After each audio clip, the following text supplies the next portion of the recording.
Hi hello ನಮಸ್ಕಾರ, welcome back to my channel. ನಾನಿವತ್ತು ನಿಮಗೆ ಹೆಸರು ಕಾಳು ಮತ್ತು ಅವರೆಕಾಳು ಗ್ರೇವಿ ಮಾಡೋದು ಹೇಗೆ ಅಂತ ಹೇಳ್ಕೊಡ್ತೀನಿ.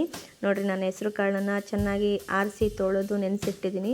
ಹಾಗೆ ಅವರೆಕಾಳನ್ನು ಬಿಡಿಸಿ ನೆನೆಸಿ ಅದನ್ನು ಸಿಪ್ಪೆಲ್ಲ ತೆಗೆದಿಟ್ಕೊಂಡಿದ್ದೀನಿ. ಒಂದು ಪ್ಯಾನಲ್ಲಿ ತೊಗೊಳ್ಳಿ, ಅದಕ್ಕೆ ಸ್ವಲ್ಪ ಎಣ್ಣೆ ಹಾಕ್ಕೊಳ್ಳಿ. ಅದು ಸ್ವಲ್ಪ ಎಣ್ಣೆ ಕಾಯ್ತಿದ್ದಂಗೆ ಅದಕ್ಕೆ ಸ್ವಲ್ಪ ಚೆನ್ನಾಗಿ ಎಣ್ಣೆ ಕಾದರೆ ಬೇಗ ಎಲ್ಲ ಹುರ್ಕೊಬೋದು. ಹಾಗಾಗಿ ಎಣ್ಣೆ ಕಾದ್ಮೇಲೆ ಅದಕ್ಕೆ ಸ್ವಲ್ಪ ಶುಂಠಿ ಬೆಳ್ಳುಳ್ಳಿನ ಹಾಕ್ಕೊಳ್ಳಿ. ನಾನು 2 ಈರುಳ್ಳಿ ಹಾಕಿದ್ದೀನಿ. ನೀವು ಬೇಕಂದರೆ ಒಂದೇ ಈರುಳ್ಳಿನ ಹಾಕೊಬೋದು. ನಾನಿಲ್ಲಿ 2 ಟೊಮೊಟೊನೂ ಯೂಸ್ ಮಾಡಿದ್ದೀನಿ.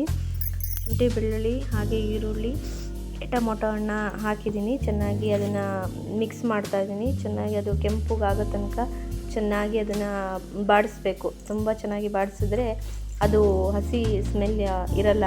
ಹಾಗಾಗಿ ಅದನ್ನು ಚೆನ್ನಾಗಿ ಬಾಡಿಸ್ಬೇಕು. ಚೆನ್ನಾಗಿ ಎಣ್ಣೆ ಹಾಕಿ ಚೆನ್ನಾಗಿ ಸಣ್ಣ ಉರಿಲಿ ಹಾಕಿ ಅದನ್ನು ಚೆನ್ನಾಗಿ ಬಾಡಿಸ್ಬೇಕು. ಆಮೇಲೆ ನಿಮಗೆ ತುಂಬ ಖಾರ ತಿನ್ನೋರು ಅನ್ನೋಂಗಿದ್ರೆ ಹಸಿಮೆಣಸನ್ನ ಜಾಸ್ತಿ ಹಾಕ್ಕೊಳ್ಳಿ. ಇಲ್ಲ ಕಡಿಮೆ ತಿಂತೀವಿ ಅಂದರೆ ಕಡಿಮೆ ಯೂಸ್ ಮಾಡ್ಬೋದು. ಅದಕ್ಕೆ ಹಸಿಮೆಣಸನ್ನು ಬೇಡಪ್ಪ ಅಂದರೆ ಖಾರದ ಪುಡಿನೂ ಯೂಸ್ ಮಾಡ್ಬೋದು. ಹಸಿಮೆಣಸು ಹಾಗೆ ಕೊತ್ತಂಬರಿ ಸೊಪ್ಪನ್ನು ಕೂಡ ತೊಳೆದು ನಾನು ಹಾಕಿ ಅದನ್ನು ಕೂಡ ಫ್ರೈ ಮಾಡ್ತಾಯಿದ್ದೀನಿ ಅದ್ರ ಜೊತೆಗೇ. ಆಮೇಲೆ ಅರಿಶಿನ ಪುಡಿ ಹಾಕಿ ಸ್ವಲ್ಪ 1 ಸ್ಪೂನಷ್ಟು ಅರಿಶಿನ ಪುಡಿ, ಹಾಗೆ ಲವಂಗದ ಪುಡಿ, ಆಮೇಲೆ ಚಕ್ಕೆ ಪುಡಿ ಹಾಕ್ಕೊಳ್ಳಿ. ನಿಮಗೆ ಚಕ್ಕೆ ಲವಂಗದ ಪುಡಿ ಇಲ್ಲ ಅಂತ ಅಂದ್ಕೊಂಡ್ರೆ ಬರೀ ಚಕ್ಕೆ ಲವಂಗನೂ ಕೂಡ ಹಾಕೋಬೋದು. ನಾನಿಲ್ಲಿ ಧನಿಯಾ ಕಾಳನ್ನ ಯೂಸ್ ಮಾಡಿದ್ದೀನಿ. ನಿಮ್ಮಲ್ಲಿ ಧನಿಯಾ ಪುಡಿ ಇದ್ರೂ ಕೂಡ ಹಾಕೊಬೋದು. ಚಕ್ಕೆ ಲವಂಗ ಪುಡಿನೇ ಬೇಕು ಅಂತಿಲ್ಲ, ಅದನ್ನು ಕೂಡ ಹಾಗೆ ಹಾಕೋಬೋದು. ಧನಿಯಾ ಪೌಡ್ರ್ ಇದ್ರೂ ಕೂಡ ಯೂಸ್ ಮಾಡ್ಬೋದು. ನಾನಿಲ್ಲಿ ಧನಿಯಾ ಕಾಳನ್ನ ಯೂಸ್ ಮಾಡಿದ್ದೀನಿ, ಪೌಡರ್ ಯೂಸ್ ಮಾಡಿಲ್ಲ, ಧನಿಯಾ ಕಾಳನ್ನ ಯೂಸ್ ಮಾಡಿದ್ದೀನಿ. ಹಾಗಾಗಿ ಚೆನ್ನಾಗಿ ಅದನ್ನು ಮಿಕ್ಸ್ ಮಾಡಿ ಎಲ್ಲದನ್ನು ಮೀಡಿಯಮ್ ಫ್ಲೇಮಲ್ಲಿ ಇಟ್ಕೊಂಡು ಚೆನ್ನಾಗಿ ಮಿಕ್ಸ್ ಮಾಡಿಕೊಂಡು ಇದು ಮಾಡಿದ್ದೀನಿ.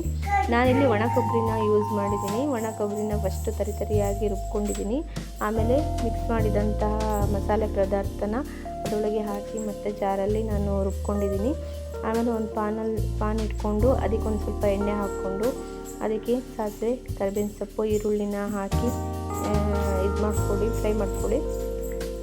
ಫ್ರೈ ಮಾಡ್ಕೊಂಡ್ಮೇಲೆ ನಾವು ಇದು ಮಾಡಿಟ್ಟಿದ್ವಲ್ಲ ಅವರೆಕಾಳು ಮತ್ತು ಹೆಸರು ಕಾಳನ್ನ ಚೆನ್ನಾಗಿ ಹಾಕಿ ಅದಕ್ಕೆ ಟೇಸ್ಟಿಗೆ ಬೇಕಾದಷ್ಟು ಉಪ್ಪನ್ನು ಹಾಕಿ ಚೆನ್ನಾಗಿ ಫ್ರೈ ಮಾಡ್ಕೊಳ್ಳಿ.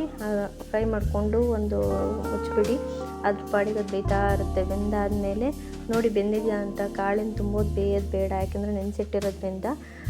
ನೆನೆಸಿಟ್ಟಿರೋ ಕಾಳು ಸ್ವಲ್ಪ ಲೈಟಾಗಿ ಬೆಂದಾದಮೇಲೆ ನಾವು ರುಬ್ಬಿದಂತಹ ಖಾರವನ್ನು ಹಾಕಿ ಚೆನ್ನಾಗಿ ಮಿಕ್ಸ್ ಮಾಡಿ ಹಸಿ ವಾಸನೆ ಹೋಗೋ ತನಕ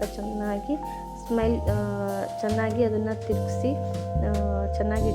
ತಿರುಗಿಸ್ಬೇಕು. ಅದನ್ನು ಚೆನ್ನಾಗಿ ತಿರುಗಿಸಾದ್ಮೇಲೆ ನೋಡಿ ಆ ಥರ ಬರುತ್ತೆ. ಈ ಥರ ಬಂದಾಗ ಚೆನ್ನಾಗಿರುತ್ತೆ. ಎಲ್ಲ ಕಾಳು ಬೆಂದಿರುತ್ತೆ, ಮಸಾಲೆ ಎಲ್ಲ ಹಿಡಿದಿರುತ್ತೆ. ಆಮೇಲೆ ಇದನ್ನು ರೊಟ್ಟಿ ಅಥವಾ ಚಪಾತಿ, ಯಾವುದೇ ಥರದ ಅಕ್ಕಿ ರೊಟ್ಟಿ, ಗೋಧಿ ರೊಟ್ಟಿ, ಆಮೇಲೆ ರಾಗಿ ರೊಟ್ಟಿ ಕೂಡ ಇದರಲ್ಲಿ ತಿನ್ಬೋದು, ಚೆನ್ನಾಗಿರುತ್ತೆ.